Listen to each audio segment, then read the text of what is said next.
Unas ruinas misteriosas en el corazón de África Meridional, reclamadas por los colonizadores racistas como el legado de sus ancestros. Destrozadas por el azote de la ignorancia y los prejuicios frente a sus inapreciables artefactos. ¿Es demasiado tarde para desvelar los secretos del Gran Zimbabue? Soy John Rhys Davies. Acompáñenme en la exploración de esta ciudad que ahora reclama su genuina historia. A continuación, en Arqueología.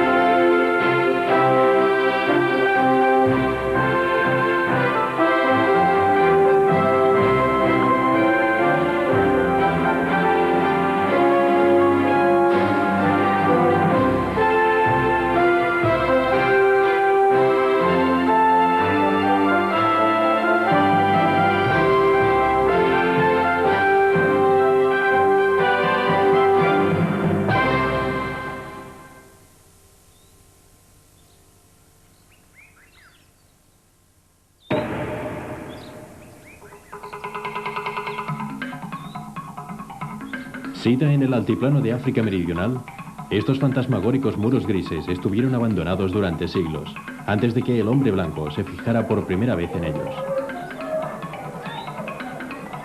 Los indígenas que vivían alrededor de estas ruinas, los Shona, los llamaban Zimbabue, casas sagradas. Pero a los extranjeros no ofrecían ninguna explicación sobre la misteriosa cultura que floreció en estos parajes. Para los futuros colonizadores de esta región africana, la ciudad representaba el inequívoco testimonio de la presencia de una antigua civilización blanca, desaparecida miles de años antes. Algunos vieron en sus muros el palacio de la reina de Saba, al que se hace referencia en la Biblia. Otros vieron en ella los restos de una colonia fenicia, fruto de una expedición desde un puerto mediterráneo miles de años antes del nacimiento de Cristo. El Gran Zimbabue no era ninguna de estas cosas. Fue el epicentro de una gran cultura africana, centro de comercio y morada de grandes artesanos y constructores. Pero los colonizadores blancos, con su característico desprecio y arrogancia, destrozaron el legado de la ciudad y saquearon sus ruinas. Solamente en la actualidad, el Gran Zimbabue ha podido reclamar su herencia e identidad.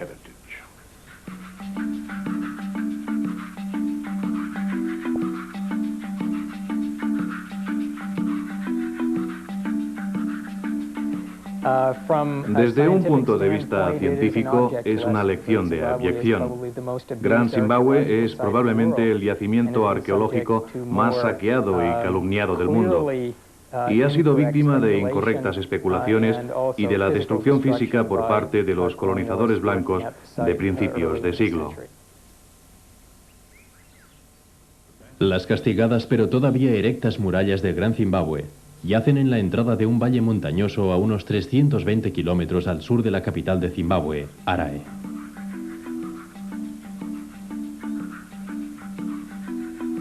De unos 1.800 acres de extensión, esta intrincada red de murallas y torres construidas con el granito de la región son las construcciones de piedra más grandes edificadas al sur del Sáhara.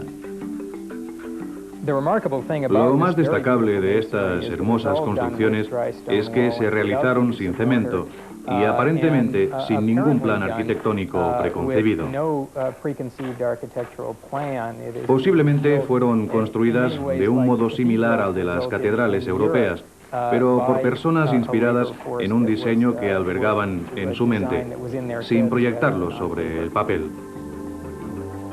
La erección de estos grandes muros requería sin duda una gran preparación de la fuerza de trabajo. Cuando los portugueses sortearon por primera vez el Cabo de Buena Esperanza en 1488, la ciudad ya estaba vacía, y la identidad de sus constructores siguió siendo un misterio para los extranjeros durante cientos de años. Los portugueses conocieron de la mano de los comerciantes suajili la existencia de esta fabulosa ciudad en el interior.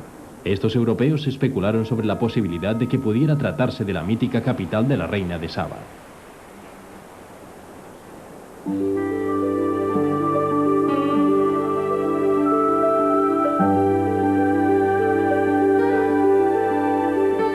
Pasaron otros 400 años antes de que el primer europeo fijara su mirada en el Gran Zimbabue. El geólogo alemán Karl Moch persistió en la búsqueda de las raíces bíblicas de este monumento. No creo que pueda estar muy equivocado, escribió. Supongo que las ruinas de la colina son una copia del templo de Salomón en el monte Moriah. Y el edificio sito en el altiplano es una copia del lugar donde la reina de Saba vivió durante su visita al rey Salomón.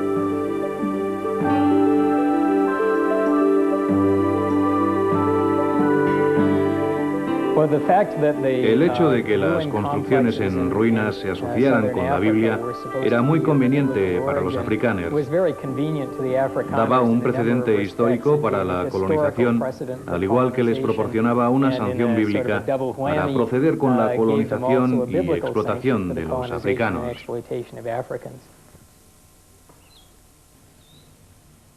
Gran Zimbabue, como gran parte de África, sufrió cruelmente debido a estas visionarias e imaginarias sanciones bíblicas. Primero llegaron los grandes cazadores. En 1880 destrozaron los bajorrelieves de extraños animales como trofeos artísticos y desoyeron las protestas de los indígenas. Una década más tarde, la incursión fue devastadora. Cazadores de fortuna y colonos ingleses atraídos por la promesa del oro africano se abalanzaron sobre las aguas del río Limpopo para adentrarse en territorio Shona.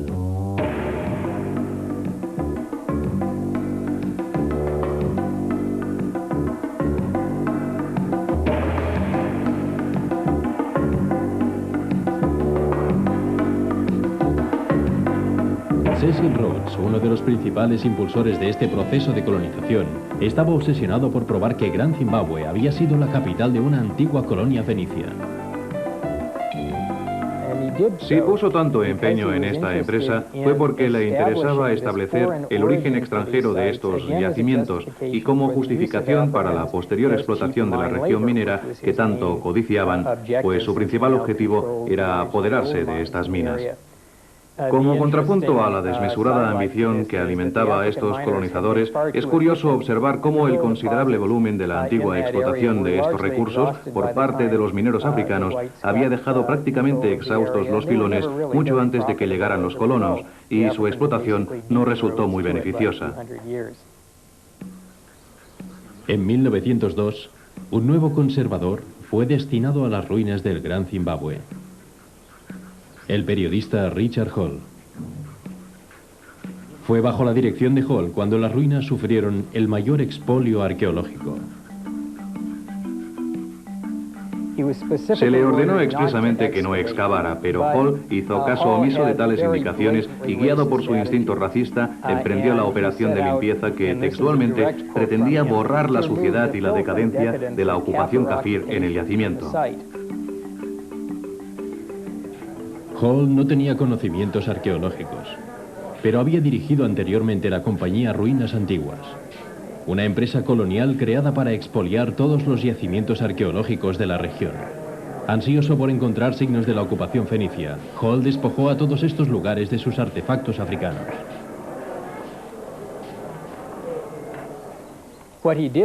Lo que hizo fue retirar todos los restos de la ocupación hallados en el interior de la estructura y la mayor parte de cuanto quedaba en las ruinas de la colina, haciendo imposible, por tanto, un análisis preciso del registro arqueológico.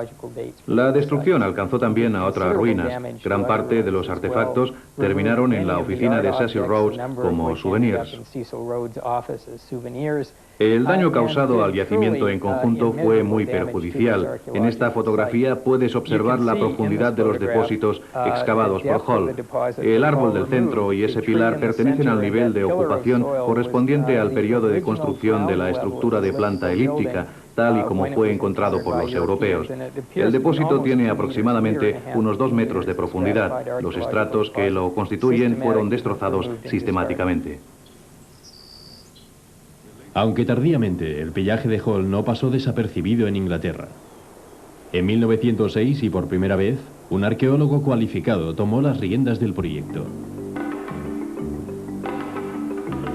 David Randall McIver perdió casi todas las esperanzas de poder realizar el trabajo al iniciar la prospección. A pesar del daño, McIver obtuvo muy pronto la información sobre los auténticos constructores de aquellos impresionantes muros. Sus estudios serían objeto de amargas disputas y finalmente su trabajo fue vergonzosamente ocultado por la administración colonial durante otros 75 años. La comunidad científica había tenido suficiente y decidió tomar medidas para detener el expolio y recuperar todo el material sustraído. En 1906, un arqueólogo profesional fue enviado por la Asociación Británica para el Progreso de la Ciencia. David Randall McKeever realizó una pequeña operación de rescate en lo poco que quedaba intacto en el yacimiento y llegó a la conclusión de que las construcciones eran originariamente africanas y que habían sido construidas en la Edad Media. Ofreció incluso una estimación sobre la datación de la construcción del edificio elíptico que situó en el siglo XV gracias a sus conocimientos en cristalería china y a los artefactos de este tipo que encontró en el yacimiento. Fue una observación muy precisa, pues las dataciones radiométricas que se obtuvieron posteriormente se aproximaron en gran medida a sus estimaciones. McKeever había revelado lo innombrable, sugiriendo que los indígenas africanos eran capaces de realizar obras de la escala del Gran Zimbabue. Sus conclusiones fueron rechazadas por el gobierno blanco de Rodesia. Tan conflictivas fueron las pasiones despertadas por estas averiguaciones que tuvieron que pasar 2 décadas antes de que otro arqueólogo pudiera tener acceso al yacimiento. En 1929, Gertrude Caton Thompson retomó las investigaciones a petición de la Asociación Británica.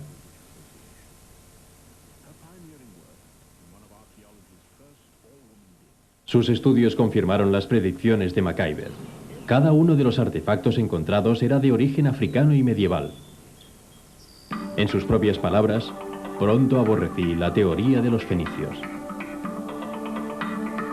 Los terratenientes de la zona presentaron una propuesta para construir un campo de golf en el área del yacimiento. El desprecio por los estudios arqueológicos se intensificó cuando el gobierno blanco de Ian Smith rompió con la Commonwealth y rechazó las demandas para un gobierno de mayoría negra. La interpretación de Richard Hall puede excusarse en el sentido de que esa era una época en la que la gente tenía una visión muy limitada y retrógrada del sustrato cultural africano. Lo que es sorprendente es que durante el gobierno de Ian Smith se observa un desesperado intento por parte de la administración para desacreditar la conexión entre Gran Zimbabue y los africanos. En 1971, el jefe del Departamento de Antigüedades de Rodesia dimitió tras recibir instrucciones del gobierno blanco. Esas instrucciones prohibían hacer cualquier mención sobre el posible origen africano de aquellas construcciones en las guías distribuidas entre los turistas. La guía muestra a la misteriosa construcción elíptica, el fantasma de la reina de Saba y a un africano ofreciendo tributo a los extranjeros. Y ese es precisamente el mito colonialista que se perpetuó en Zimbabue durante casi 75 años.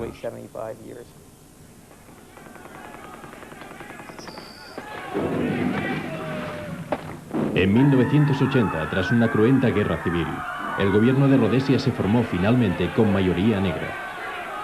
Desde ese momento, la gente de Zimbabue era libre para estudiar sus orígenes entre las ruinas de las que la nueva nación independiente adoptó su nombre.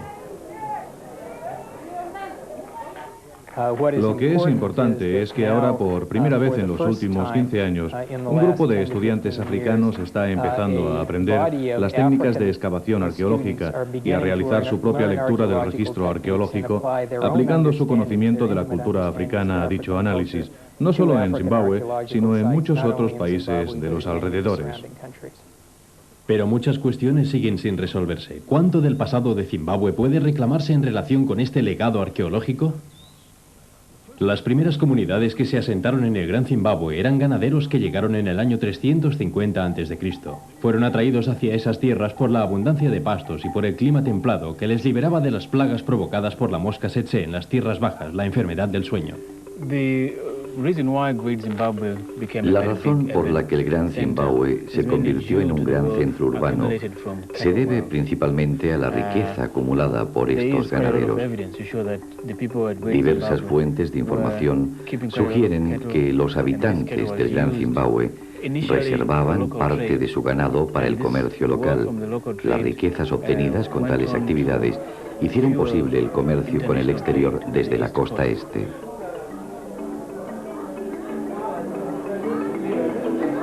Las gentes que se asentaron y explotaron esta rica región eran los ancestros de los Shona. Ellos fueron quienes construyeron las casas de adobe en el interior del recinto y fuera del mismo.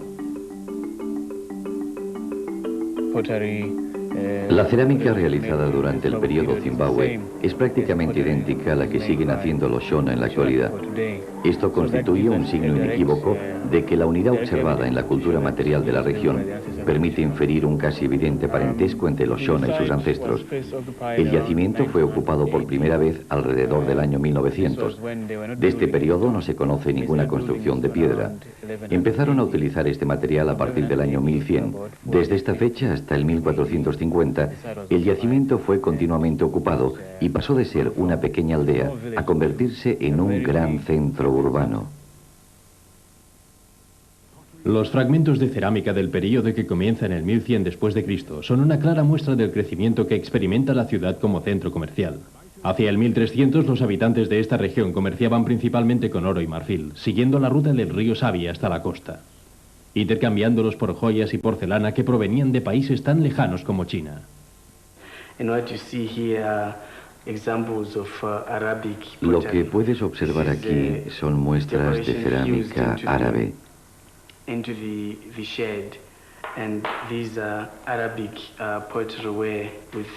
Este es un tipo de decoración fundido en el casco y este fragmento de cerámica presenta una pequeña inscripción en árabe. El resto del material es de origen chino.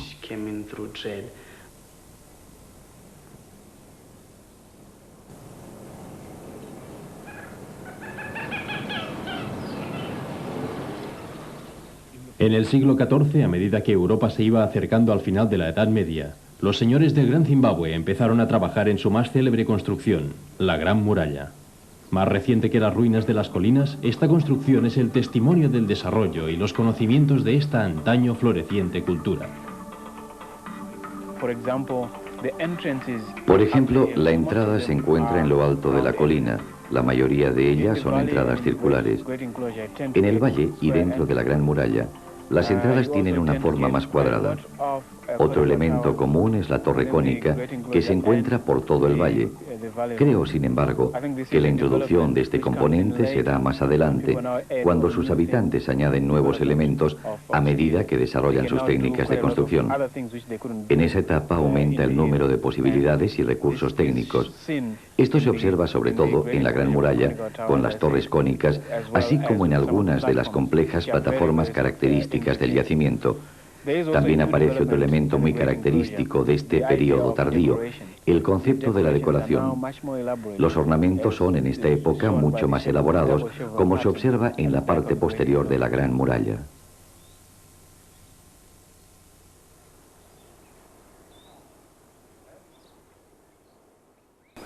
$20.000 turistas al año visitan en la actualidad el Gran Zimbabue. Ansiosos por descubrir algunos de los secretos que oculta esta maravillosa ciudad, rastreando entre las ruinas en busca de souvenirs. Los antiguos muros de piedra se han convertido en las víctimas de los visitantes.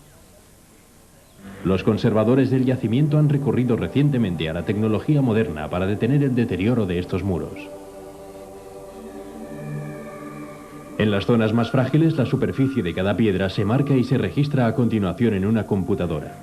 Cuando los muros caen, los programas de reconstrucción elaborados en la computadora facilitarán la reconstrucción.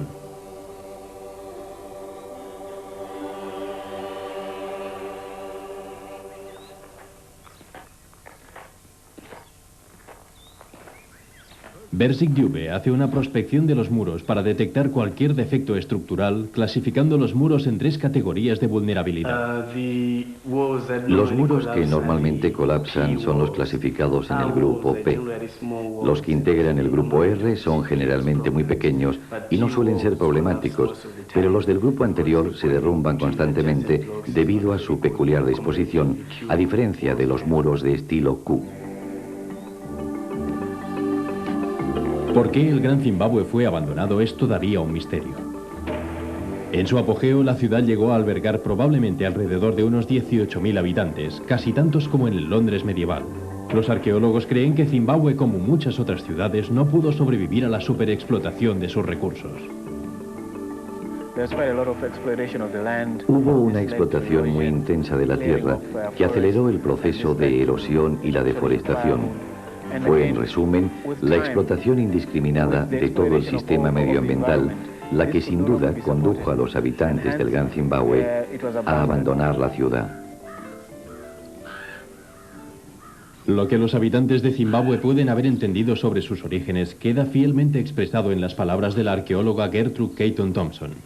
En 1929 escribió que la posibilidad de un origen africano para las ruinas de Gran Zimbabue enriquece y no empobrece nuestra impresión ante sus realizaciones y no puede ser sustraída de su inherente majestuosidad.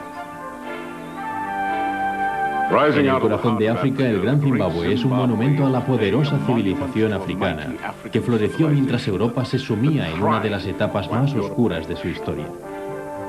Las ruinas de la ciudad llevarán siempre las cicatrices de la ignorancia y el racismo, pero sus auténticos orígenes africanos y la grandeza de sus gentes no podrán ser de nuevo ocultadas.